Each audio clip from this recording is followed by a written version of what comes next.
Bismillahirrahmanirrahim. Assalamualaikum warahmatullahi wabarakatuh.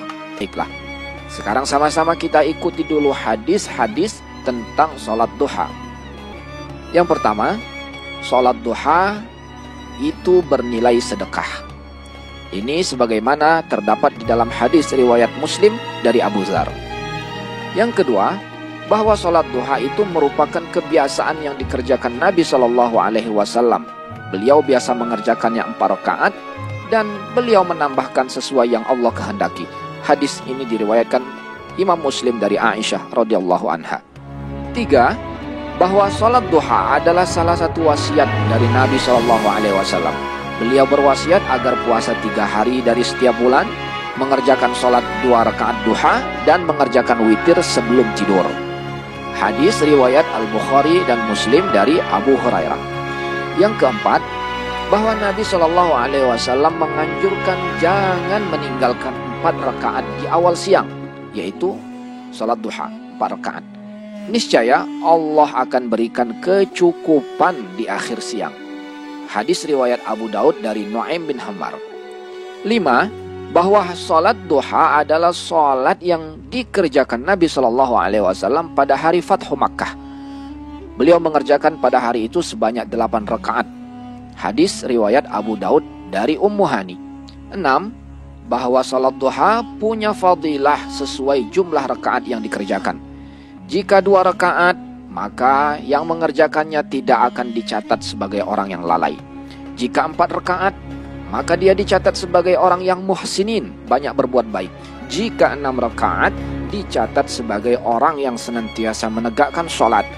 Jika 8 rakaat, dicatat sebagai orang yang beruntung. Dan jika 12 rakaat, dibangunkan baginya rumah di surga. Ini berdasarkan hadis riwayat Al-Baihaqi dari Abu Dzar. 7. Bahwa dengan sholat duha, Allah Subhanahu wa ta'ala mengampuni dosa walau sebanyak buih di lautan. Hadis riwayat At-Tirmidzi dari Abu Hurairah. 8. Bahwa di surga ada pintu yang bernama duha. Mereka yang melakukan sholat duha akan dipanggil masuk dari pintu itu. Hadis riwayat At-Tabrani dan Abu Hurairah.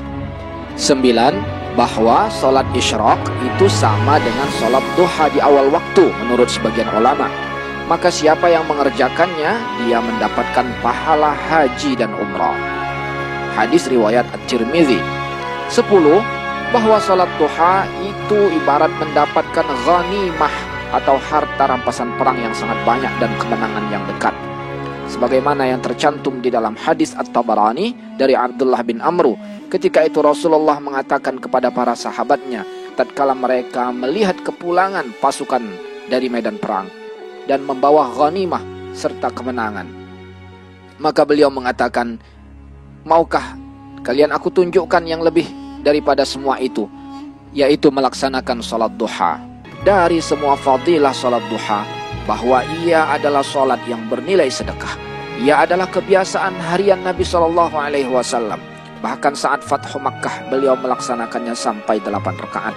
Ia adalah sholat awabin, yaitu orang-orang yang senantiasa bertaubat dan kembali kepada Allah. Ia adalah pembuka pintu surga, bahkan mendapatkan bangunan rumah di surga. Kemudian orang yang melakukannya tidak akan dicatat sebagai orang yang lalai. Dan Allah Subhanahu wa ta'ala akan memberikan kecukupan baginya di akhir siang. Serta Allah Subhanahu wa ta'ala akan memberikan ghanimah, keberuntungan dan kemenangan bagi orang-orang yang senantiasa melaksanakan sholat duha. Semoga bermanfaat dan dapat kita amalkan. Wallahu a'lam bishawab. Assalamualaikum warahmatullahi wabarakatuh.